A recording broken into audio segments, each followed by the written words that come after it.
So hey guys, welcome back to my channel. तो दोस्तों, जैसा कि हमने इसके पिछले एपिसोड में देखा था कि नाइट वॉचर्स की टीम क्रिस को ट्रेनिंग दिलाने के लिए एक ट्रेनिंग कैंप में भेजते हैं जो कि चैंगनान सिटी से काफी नजदीक था। और अब आगे दोस्तों, आज के एपिसोड की शुरुआत में हमें दिखाया जाता है कि ट्रेनिंग फैसिलिटी में वार्निंग का अलार्म बजने लगता है क्योंकि क्रिस के अंदर काफी ज्यादा ऑरा थी। सभी यूनिट्स तैयार हो जाते हैं। जनरल भी कहने लगते हैं कि एक गॉड के अवतार को देखे हुए मुझे काफी साल हो गए हैं, मगर जैसे ही वो सीसीटीवी से देखते हैं कि गॉड मिकेल का अवतार एक लड़का है तो वो लोग काफी ज्यादा हैरान हो जाते हैं। क्रिस यहाँ पर कहता है कि हेलो, कोई दरवाजा खोल सकता है? तभी वहाँ चीफ युआन आकर कहते हैं कि तुम लोग खड़े होकर देख क्या रहे हो, जल्दी से उसको अंदर लेकर आओ। ऑफिसर्स तो कहने लगते हैं कि ये तो देखने से एक बच्चा लग रहा है। चीफ युआन बताते हैं कि भले ही ये बच्चा है मगर इसके अंदर काफी ज्यादा स्पिरिचुअल पावर्स हैं। वहीं दूसरी तरफ क्रिस को जो ऑफिसर अंदर लेकर आ रहा था वो उसे बताता है कि इस ट्रेनिंग कैंप में अभी टोटल 239 नए रिक्रूट्स हैं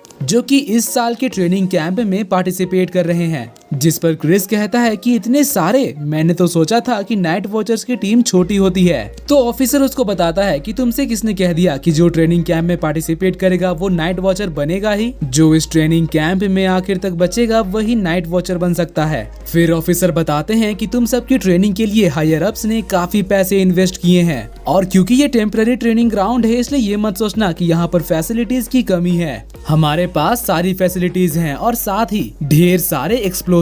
जिसके बाद फिर वो क्रिस को पूरे ट्रेनिंग कैंप का टूर देते हैं और कहते हैं कि एक गॉड का अवतार होना बहुत रेयर बात है, इसीलिए यहाँ पर काफी सारे लोग तुम्हें लेकर क्यूरियस होंगे। तो क्रिस उनसे पूछता है कि क्या मुझसे पहले यहाँ पर कोई और गॉड का एजेंट ट्रेनिंग करने के लिए आया है? तो ऑफिसर कहते हैं कि हाँ, क्या तुमने मास्क स्क्वाड के कैप्टन के बारे में नहीं सुना है? तो क्रिस उनसे पूछता है कि आखिर ये मास्क स्क्वाड क्या है और वो कौन से गॉड का अवतार है? जिस पर ऑफिसर कहते हैं कि वो तुम्हें जल्द ही पता चल जाएगा। जिसके बाद फिर वो क्रिस को उसका हॉस्टल दिखाने के लिए लाते हैं और बताते हैं कि यही तुम 239 न्यू रिक्रूट्स का घर होगा जहाँ पर तुम एक पूरा शानदार साल बिताने वाले हो। क्रिस जैसे ही अपने रूम की तरफ जा रहा था तभी उसको कुछ आवाजें आने लगती हैं और आवाज से हमें पता चलता है कि अंदर तो बायली है जो कि अपने बॉडीगार्ड्स को डांट रहा था। फिर जैसे ही क्रिस रूम के अंदर जाने लगता है तब वो देखता है कि अंदर तो एक मोटा लड़का काफी सारे गिफ्ट्स को अरेंज कर रहा था। बायली यहाँ पर कहता है कि जब मेरा न्यू रूममेट अंदर आएगा तब वो इतने सारे गिफ्ट्स को देखकर काफी ज्यादा खुश हो जाएगा और ये तोहफे में उसको देकर अपना अच्छा दोस्त बना लूंगा। मगर जैसे ही क्रिस उसको आवाज लगाता है बायली तो फिसल कर नीचे गिर जाता है। मगर सीन को ज्यादा ऑकवर्ड ना बनाते हुए वो अपना इंट्रोडक्शन देता है और बताता है कि मेरा नाम बायली तुमिंग है मगर तुम मुझे बायली कह सकते हो और चाहो तो तुम मुझे मोटू भी बुला सकते हो। क्रिस को उसकी बातें सुनकर काफी ज्यादा अजीब लगता है।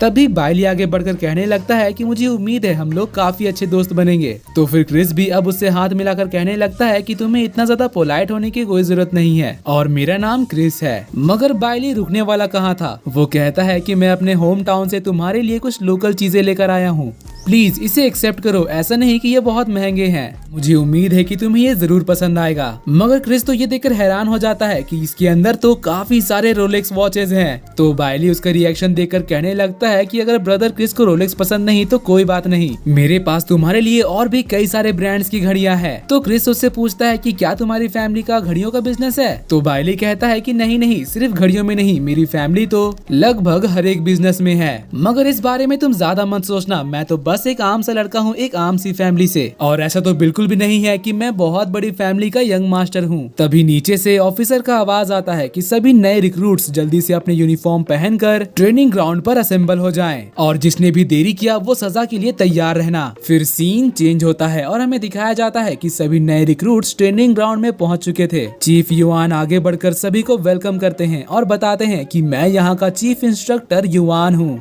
जिसके बाद फिर वो कहते हैं कि यहाँ पर आने से पहले तुम्हारी क्या पहचान थी और तुम्हारा बैकग्राउंड क्या था वो सब अब मायने नहीं रखता है। तुम्हारा सिर्फ एक ही आइडेंटिटी है और वो है रुकी। नहीं, अभी तुम लोग रुकी भी नहीं बने, तुम सब ट्रैश हो, सड़क के किनारे फेंका हुआ कूड़ा। अभी तुम्हारी जो औकात है उस हिसाब से तुम असली दुश्मन के सामने तो हिल भी नहीं पाओगे। तभी एक बंदा अपना हाथ उठाता है और बोलता है कि मैं आपकी बातों से बिल्कुल भी एग्री नहीं करता हूँ। चीफ युआन उससे पूछते हैं कि न्यू रिक्रूट बताओ तुम्हारा नाम क्या है? वो लड़का बताता है कि मेरा नाम शेन है। तो फिर अब चीफ कहने लगते हैं कि अच्छी बात है, तो बताओ क्या यहाँ पर कोई और भी है जो ऐसा ही सोचता है? तो उनकी ये बात सुनकर अब यहाँ पर काफी सारे सारे नए रिक्रूट्स अपना हाथ उठाने लगते हैं। सभी लोग कह रहे थे कि हम यहाँ पर अपनी बेइज्जती करवाने नहीं आए हैं, हमारे अंदर भी दम है। तभी बाइली क्रिस से पूछता है कि क्या तुम उनकी बातों से एग्री करते हो, जिस पर क्रिस कहता है कि हाँ बिल्कुल, क्या तुम एक्सेप्ट करते हो। तो बाइली कहता है कि अगर तुम एक्सेप्ट कर रहे हो तो मैं भी एक्सेप्ट करता हूँ। तभी हमें चीफ युआन को दिखाया जाता है जो कि हंसते हुए कहते हैं वेरी गुड,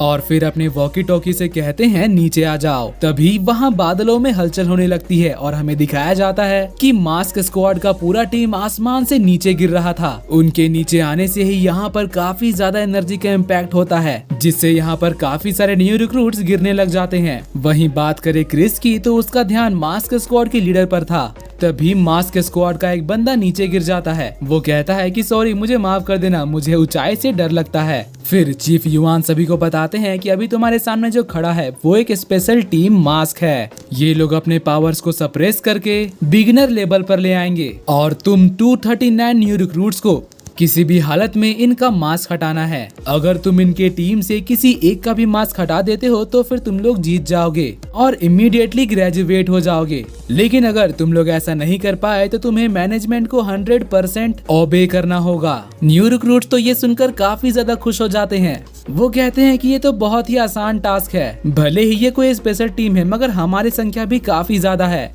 तभी एक बंदा कहता है कि जल्दी से अब इसे शुरू करो, मैं तुम लोगों को पीटने के लिए अब और नहीं रुक सकता। तो फिर कैप्टन एक पत्थर से ही उस बंदे को नॉकआउट कर देता है और कहता है कि ये ऑलरेडी शुरू हो चुका है। तभी पर्पल मास्क वाला बंदा पोर्टल खोलकर उनके ऊपर बड़े बड़े पत्थर गिराने लगता है और पिंक मास्क वाली एक बड़ा सा हथौड़ा निकाल कर अपने एक ही अटैक से आधे से ज्यादा न्यू रिक्रूट्स को बाहर कर देती है। अंदर से ऑफिसर्स भी ये देखकर हैरान हो जाते हैं कि इतनी जल्दी मास्क टीम ने आधे से ज्यादा लोगों को बाहर कर दिया। तभी उनमें से एक ऑफिसर कहने लगते हैं कि मैंने तो सुना है कि इन लोगों ने अब तक काफी सारे मॉन्स्टर्स को जान से मारा है। एक ऑफिसर तो कहने लगता है कि इनकी पावर तो सच में काफी ज्यादा टेरिफाइंग है, जिस पर चीफ युआन उन्हें बताते हैं कि ऐसी पावर तो सप्रेस करने के बाद है, ओरिजिनली इनकी पावर और भी ज्यादा है। और फिर कहने लगते हैं कि देखो, जिनके अंदर स्किल्स है वो लोग ऑलरेडी इस अटैक से बचकर निकल चुके हैं। तभी मास्क स्क्वाड का लीडर कहता है कि तुम लोगों को रुकने का कोई जरूरत नहीं है, इनके ऊपर अपना पूरा ताकत दिखाओ। और बात करें उनके कैप्टन की तो उसका ध्यान क्रिस के ऊपर ही था। फिर सीन चेंज होता है और हमें दिखाया जाता है कि क्रिस और बाइली वेपन्स के वेयर हाउस के पास आ गए थे। क्रिस कहता है कि इसके अंदर काफी सारे वेपन्स है जो कि हमें इस टास्क में काफी मदद करेंगे। तभी वहाँ एक लड़की आती है जिसको बाइली देखता ही रह जाता है। वो आगे बढ़कर गेट पर वाइब्रेशन टेक्निक का इस्तेमाल करके गेट को पूरा तोड़ देती है। क्रिस और बाइली ये देखकर पूरी तरह से हैरान हो जाते हैं। फिर हमें दिखाया जाता है कि काफी सारे नए रिक्रूट्स अंदर आकर अपनी पसंद का हथियार चुनने लगते हैं। तभी क्रिस आगे बढ़कर उस लड़की से कहता है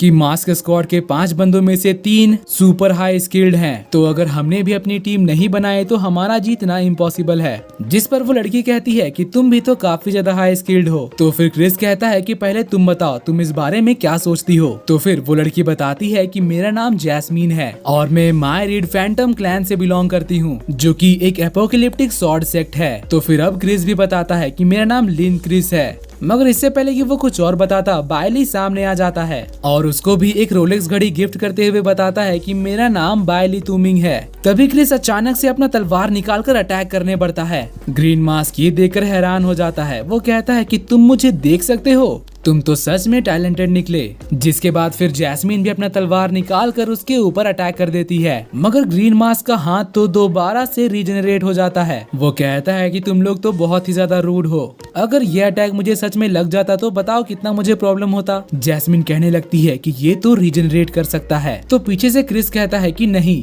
वो तो बस इसका इल्यूजन था। तभी यहाँ पर सारे स्टूडेंट्स ग्रीन मास्क को घेर लेते हैं, जिसको देखकर वो कहने लगता है कि ये तो मेरे प्लान में नहीं था, मुझे तो यहाँ पर चुपचाप आकर तुम सबको खत्म करना था। क्रिस कहता है कि अभी ये अकेला है, जो कि हमारे लिए एक बहुत ही अच्छी अपॉर्चुनिटी है। अगर हम इसके मास्क को हटा देते हैं तो हम सब जीत जाएंगे। फिर क्रिस बाइली से पूछता है कि तुम्हारा हथियार कहाँ है। तो बाइली कहता है कि मुझे कोई भी हथियार इस्तेमाल करना नहीं आता है, मगर तुम मेरे बारे में बिल्कुल भी चिंता मत करो, मैंने सारी चीजों का ध्यान रख लिया है। मगर इसका मतलब ये नहीं कि मैं कुछ नहीं करूंगा। यहाँ हमें दिखाया जाता है कि उसने सभी स्टूडेंट्स को महंगी महंगी घड़ियां देकर अपना दोस्त बना लिया था। वो कहता है कि मेरे भाइयों, इसको छोड़ना मत। सभी रुकीज उसके ऊपर एक साथ अटैक करने बढ़ते हैं, मगर ग्रीन मास्क तो उनके अटैक से गायब होकर बच जाता है। मगर क्रिस उसको इतनी आसानी से जाने देने वाला नहीं था। मगर सभी का अटैक अब भी उसके बॉडी से आर पार निकल जा रहा था, कोई भी उसको टच नहीं कर पा रहा था। तभी वहाँ पर मास्क टीम के और भी लोग आ जाते हैं और सबसे पहले तो आकर वो इस जगह की ग्रेविटी चेंज कर देते हैं और फिर सभी को अपने डोमेन के अंदर कैप्चर कर लेते हैं। पिंक मास्क तो उनके ऊपर कंटेनर से अटैक करने लगती है। तभी रेड मास्क कहता है कि रुकीज, अब तुम सब घिर चुके हो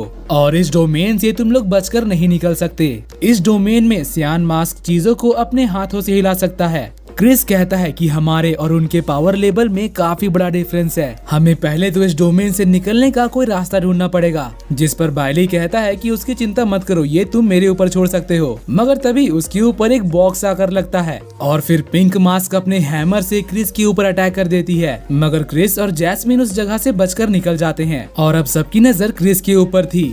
तभी कैप्टन ग्रीन मास्क को क्रिस के पीछे भेजता है और कहता है कि उसे कोई भी हरकत करने से रोको। फाइट के दौरान ग्रीन मास्क क्रिस से कहता है कि तुम तो गॉड के अवतार थे ना, ये बोरिंग फाइट क्या कर रहे हो, कुछ स्किल्स तो दिखाओ। तभी हमें दिखाया जाता है कि काफी सारे रुकीज बॉक्सेस में छुप रहे थे। ऐसा लग रहा था कि ये सब बायली का प्लानिंग है। और फिर सारी चीजें सेट करने के बाद जब बायली क्रिस को इशारा करता है तो फिर क्रिस अब ग्रीन मास्क से कहता है कि तुम्हें मेरा स्किल देखना था ना, तो ये लो। क्रिस के इस अटैक से ग्रीन मास्क हिल जाता है। तभी ब्लू मास्क वाला बंदा अपने मैजिक से उसको वहाँ से हटा देता है और फिर सभी लोग मिलकर क्रिस के ऊपर अटैक करने लगते हैं। मगर ये सब बायली के प्लान के अकॉर्डिंग हो रहा था। क्रिस जैस्मिन को अपना तलवार देता है और वो एक ब्लास्ट से उनके सभी अटैक्स को ब्लास्ट कर देती है और फिर अब बायली उनके ऊपर बॉम्ब फेंकने लगता है। तो ये देखकर पर्पल मास्क कहने लगता है कि ये छोटे मोटे ट्रिक मेरे सामने नहीं चलेंगे और बड़े बड़े बॉक्सेस से अपने सामने बैरियर बना लेता। तो फिर क्रिस कहता है कि ठीक है, अब तुम इस ट्रिक के लिए तैयार हो जाओ। और उसके इतना कहते ही जितने भी रुकीज बॉक्सेस में छुपे हुए थे वो सभी निकलकर उनके तरफ बॉम्ब फेंकने लगते हैं, जो कि एक साथ फटने की वजह से यहाँ पर एक बहुत बड़ा धमाका होता है और ना चाहते हुए भी मास्क स्क्वाड को बैरियर से बाहर निकलना पड़ता है। पर्पल मास्क कहने लगता है कि वो दो बच्चे तो काफी ज्यादा स्मार्ट हैं, मगर उसके मास्क में अब दरार आ चुका था। मगर वो ये जानकर खुश था कि उसका मास्क अब भी उसके फेस पर ही था। तभी ग्रीन मास्क कहता है कि मैंने तुमसे कहा था ना, गॉड मिकेल के एजेंट को हराना इतना भी आसान नहीं है। फिर हमें दिखाया जाता है कि क्रिस, बायली और जैस्मिन एक अलग ही जगह पर पहुंच गए थे। जैस्मिन यहाँ पूछती है कि अब हमारा अगला मूव क्या होगा। तो इस पर क्रिस कहता है कि अभी तक आधे से ज्यादा न्यू रिक्रूट्स बाहर हो चुके होंगे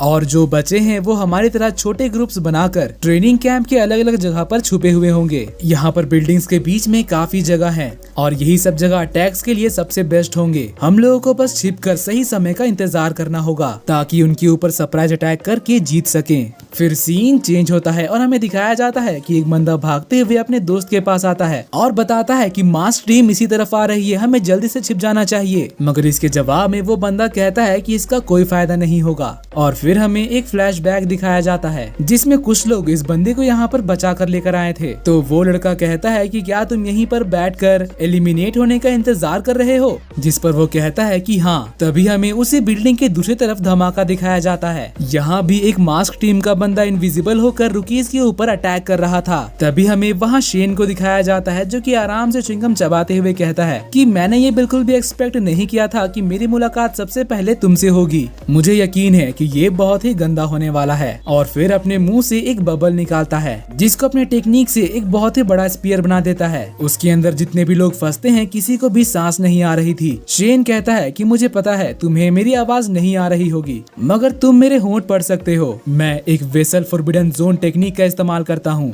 और अभी मैंने एक वैक्यूम जोन बनाया है जिसके अंदर फंसने वाले लोग इमीडिएटली नहीं मरते। पहले उनका कुछ समय तक दम घुटेगा, फिर उनके खून के अंदर का जो माइक्रो बबल्स है वो सभी एक्सपैंड होने लगेंगे जिससे उनकी बॉडी में ब्लड क्लॉटिंग होगी और उसके कुछ सेकंड में ही इंटरनल ब्लीडिंग शुरू हो जाएगी। तभी वो मास्क टीम के उस बंदे का हाथ पकड़ लेता है और कहता है कि बबल के अंदर तुम्हें ज्यादा कुछ महसूस नहीं हो रहा होगा क्योंकि तुम हाई रेल में हो। मगर ये लोग नहीं, ये लोग बबल के अंदर ज्यादा देर तक नहीं बचने वाले। जिस पर ब्लैक मास्क कहता है कि तुम एक पागल हो, आखिर बैटल के अंदर इतनी क्रुएलिटी कोई कैसे कर सकता है, वो भी अपने ही टीममेट्स के ऊपर। तो इसके जवाब में शेन कहता है कि अपना मास्क हटाओ वरना तुम्हारे वजह से ये लोग भी मारे जाएंगे। भले ही इसके बाद तुम मुझे मार दो मगर इन सब की मौत का जिम्मेदार तुम ही होगे। तो बताओ अब यहाँ पर पागलपन कौन कर रहा है। चलो भी अब जल्दी करो, इन सब के पास सिर्फ 5 सेकंड बाकी हैं। और फिर वो उल्टी गिनती करना शुरू कर देता है। मास्क मैन भी अपना मास्क हटाने ही वाला था मगर तभी हैमर वाली वो लड़की आकर उसके ऊपर अटैक कर देती है। शेन कहता है कि मेरे भाइयों अब नाटक करना बंद करो और यहाँ से भाग जाओ। तो वो सभी उठकर तुरंत मास्क टीम से दूर भागने लगते हैं। ग्रीन मास्क कहता है कि तुमने मुझे धोखा दिया, जिसके जवाब में शेन कहता है कि और क्या, यही तो मेरा प्लान था।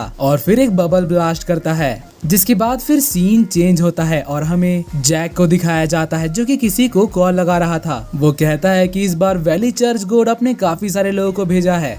तो उधर से आवाज आती है कि आखिर उसके पीछे रीजन क्या हो सकता है, जिसके जवाब में जैक कहता है कि उसकी इन्वेस्टिगेशन अभी जारी है। फिर हमें लीजा को दिखाया जाता है जो कि वैली गॉड चर्च के उस बंदे को पीट रही थी। ये वही बंदा है जिसने लीजा के फ्लैट में ब्लास्ट किया था और उसका बदला लीजा यहाँ पर काफी अच्छी तरह से ले रही थी। और दोस्तों इसी के साथ आज का ये एपिसोड यहीं पर खत्म होता है। अगर आपको मेरी एक्सप्लेनेशन और ये एपिसोड पसंद आए तो प्लीज वीडियो को लाइक कर देना और जाने से पहले चैनल को सब्सक्राइब करके बेल नोटिफिकेशन भी ऑन कर लेना ताकि जैसे इसका नेक्स्ट एपिसोड आए तो आपको सबसे पहले पता चल जाए। तो मिलते हैं आपसे अगली वीडियो में, तब तक के लिए bye bye, be happy, be safe and thanks for watching.